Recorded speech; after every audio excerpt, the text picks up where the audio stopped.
les personnes qui viennent se former en ACP, je leur pose la question, mais pourquoi l'ACP et pas une autre approche? La description qu'ils donnent, c'est une description intuitive.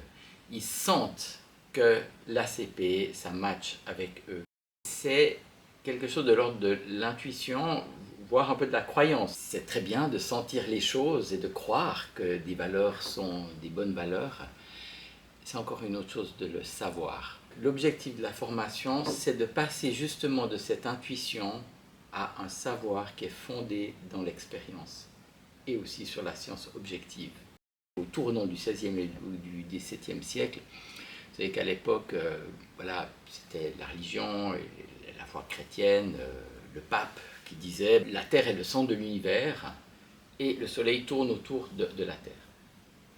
Et il y avait déjà à cette époque-là des gens qui cherchaient, observaient, croisaient les observations et par une approche un peu scientifique, méthodologique, certains sont arrivés à la conclusion que non, ce n'était pas le Soleil qui tournait autour de la Terre, c'est l'inverse.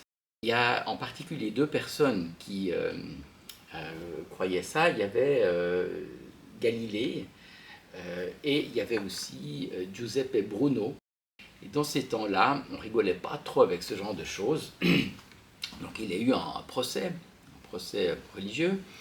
Et lors de ce procès, on l'a mis sur le bûcher. Puis on lui a dit,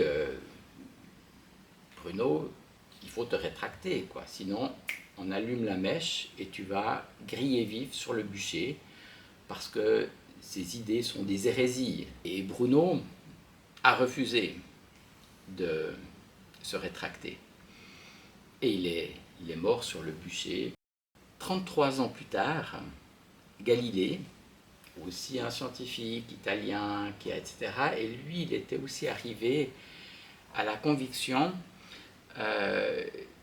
mais aussi au savoir que, effectivement, c'est la Terre qui tournait autour du Soleil et pas l'inverse. Et lui, il pouvait le prouver.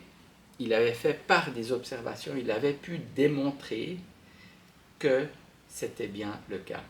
Lui aussi s'est retrouvé devant le bûcher, il a aussi droit au procès religieux, et on lui a demandé de se rétracter pour ne pas mourir grillé sur les flammes du bûcher. Et Galilée s'est rétracté. La différence, c'est que Bruno, il avait l'intuition correcte et juste, mais il ne pouvait pas le prouver. Mais il avait un ensemble d'éléments qui le conduisaient à penser que, effectivement, c'est la Terre qui tourne autour du Soleil et pas l'inverse. Mais il n'en était pas sûr. Donc le fait de se rétracter changeait la connaissance qu'il avait. Sa connaissance, elle était dans la parole, elle était dans le verbe, elle était dans le fait de le dire. Alors que Galilée, il savait que de se rétracter ne changeait pas la réalité, parce qu'il en avait la preuve. Et lui, il a pu se rétracter et avoir la vie sauve. Et c'est exactement la différence qu'il y a entre croire et savoir.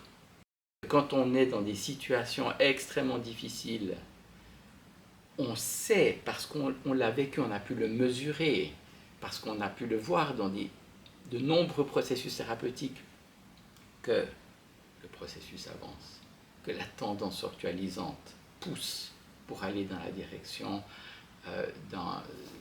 finalement d'une réalisation du potentiel. C'est ça que j'aime dans la CP, c'est qu'au-delà des intuitions, on est aussi dans du savoir.